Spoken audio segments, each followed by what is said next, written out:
Good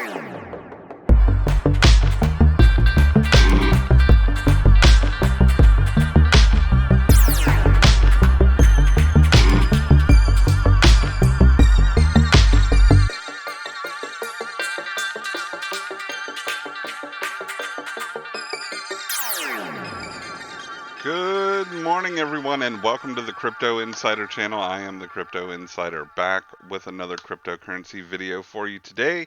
It is May 13th, 2020, and we are still in the middle of the coronavirus pandemic. I hope everyone is still following the orders from their local, federal, and statewide authorities, issuing guidance on what not to do so that you do not get the coronavirus.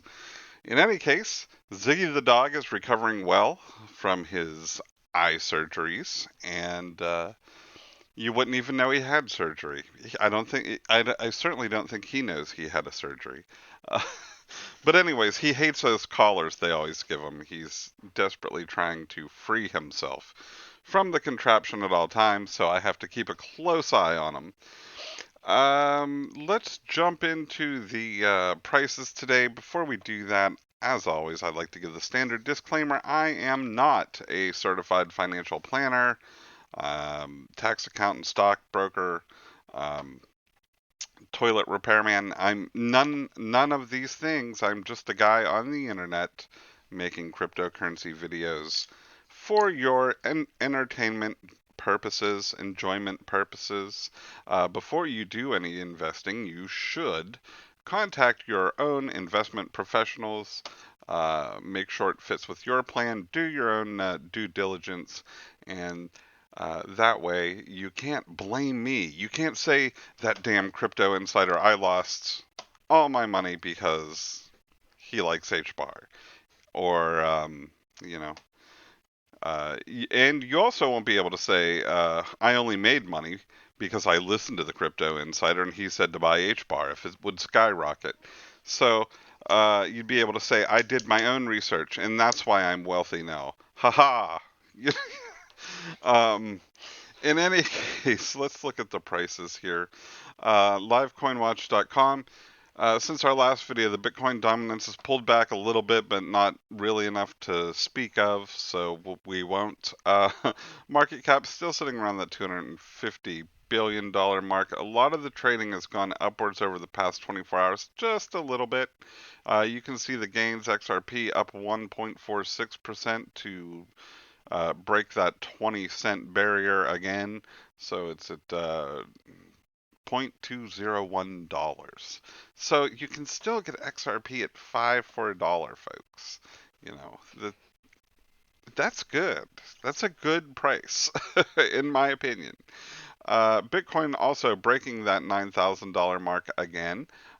Starting to see some upward movement there. Probably what is carrying the rest of the market with that dominance number that we talked about. Tezos and Chainlink are both seeing some gains that are small.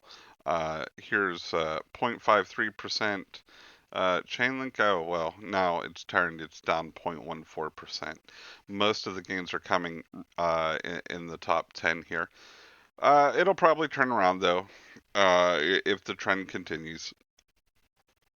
But really, no parabolic runs or sideways trending. I'm not seeing any double-digit gains except for DGB, Digibyte. I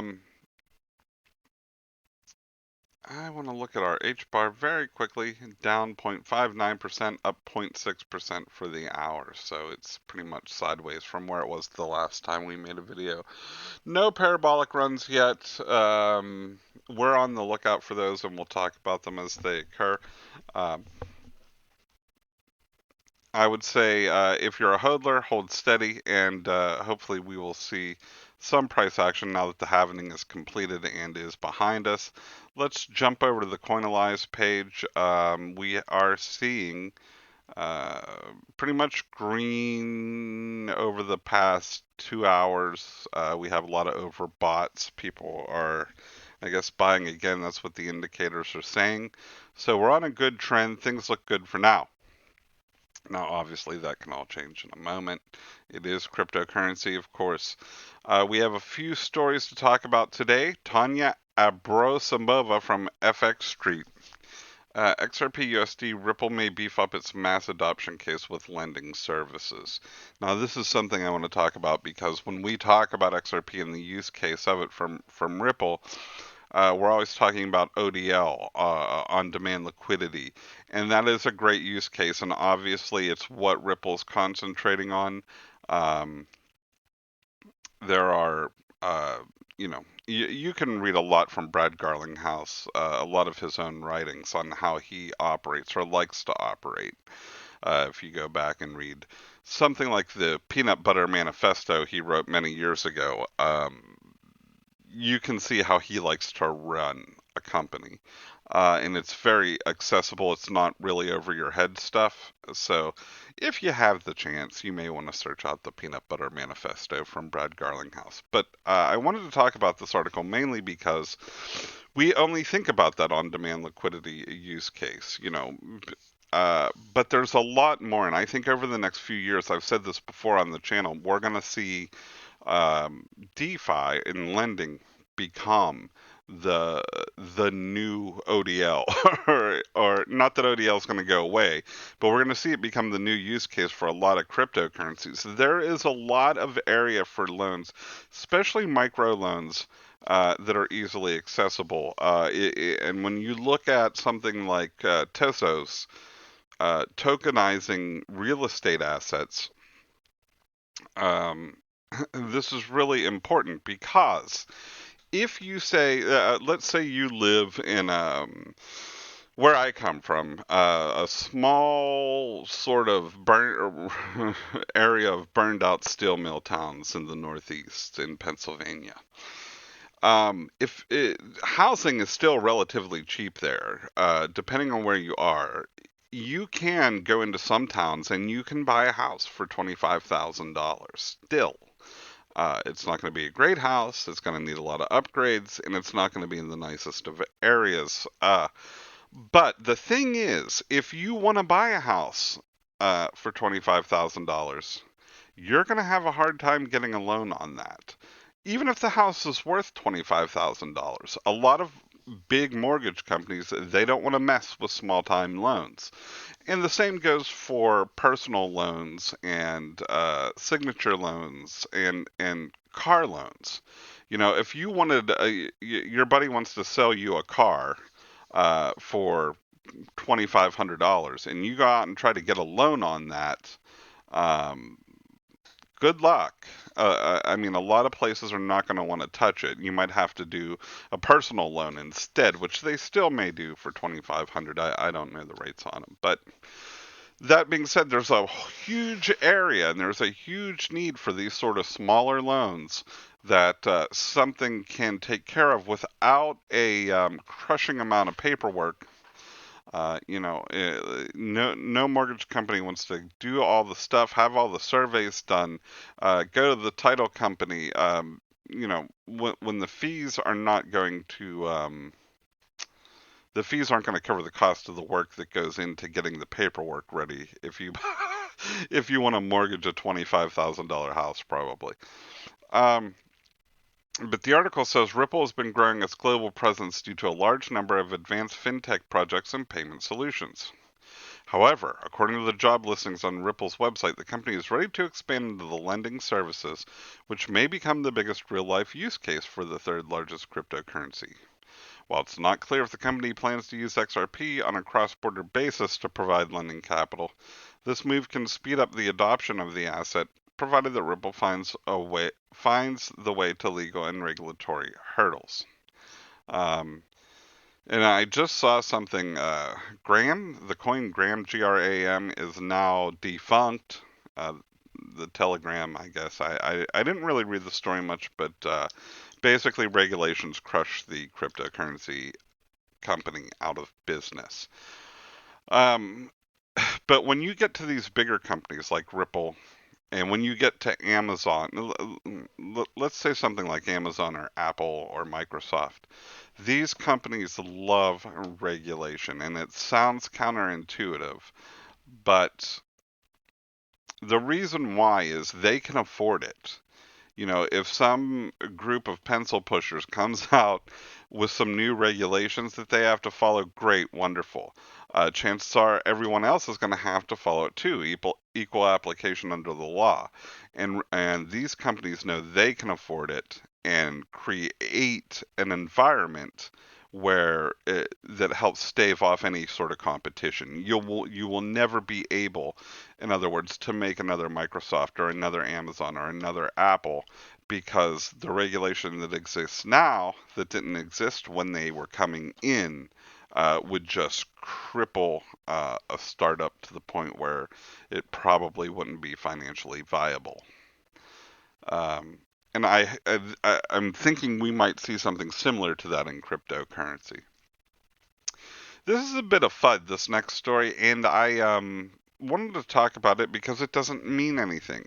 This story is by Turner Wright. Most transactions on XRP, EOS, and Tezos don't transfer any value.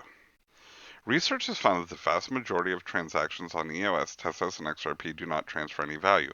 According to a research paper released on preprint site Air 14, I'm guessing the Roman numerals, only 2% of transactions on the XRP ledger and 18% of the transactions on Tezos lead to value transfer.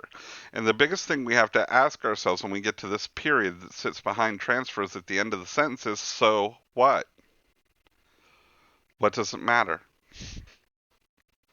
There really is, I mean, that just shows you how much space there is in the network or how much potential there is in the network. Doesn't matter that, these things are not being used to capacity yet. They're designed. If they were, then we'd be in trouble. If XRP was bogged down right now, uh, that could mean there trouble. or any of the top 10 crypto ledgers. They found that during the period of October 1st, 2019 to December 31st, 2019, 95% of transactions on EOS were related to the airdrop of a currently worthless token.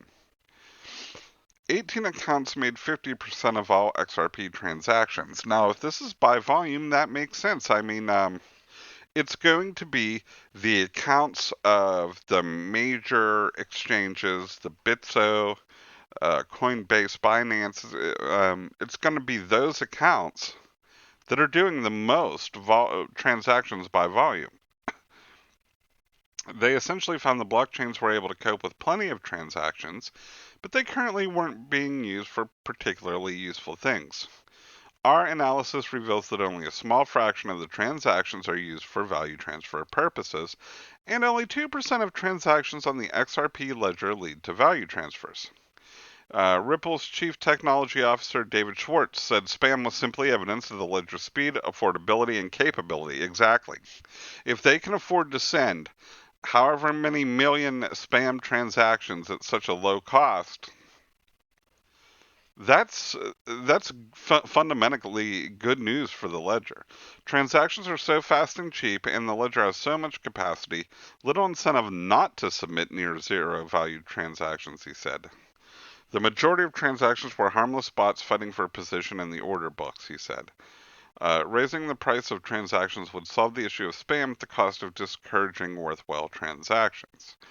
The team monitored a total of 90,000 accounts, which conducted 150 million transactions in 2019. However, one-third of accounts were just one transaction, while 18 accounts linked to Huobi were responsible for half the total number of transactions. So, um, I'm not sure how useful the information is provided in this study or why anybody would take the time to do it. Uh, But yeah, thanks for proving that there's still a lot of potential and that the XRP ledger can handle fast, efficient, small transactions. I guess we knew that already, but thanks for your efforts. Go team. But the way it's, when I called it FUD, I did that because the headline kind of would make somebody not familiar with cryptocurrency say, oh, these must be worthless tokens or something. And that's not what the story is saying. It's a misleading headline, in my opinion. In this, we're not going to really get into it. It's technical analysis by Ali Martinez. Chainlink's cryptocurrency on the verge of rocketing back to 2020 highs. And so it looks like these people here they talk about how the token rose by 200% in the first 3 months of 2020 to hit a new all-time high of $5.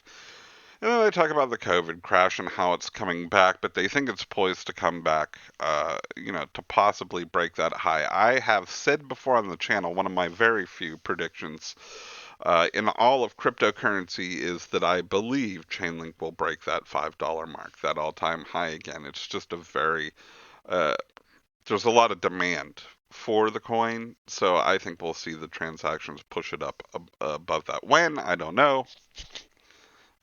If I did, I could make $1 billion, but it's certainly one of the positions we like here at the channel. Let's look here. We're at the end of our video where we do our donation. If you're new to the channel, we donate a small amount of XRP to @GoodXRP for each new subscriber to the channel. We sent 5 XRP off to @GoodXRP. Here are the charities. They then break that 5 XRP down and send it to St. Jude's, homeless veterans, dog rescues, all that sort of wonderful stuff. The music's playing, so it's time to get out of here. I'm going to go check on Ziggy the dog, and I will throw up some additional videos for you to click on and continue your crypto insider journey. I will see you at the next video.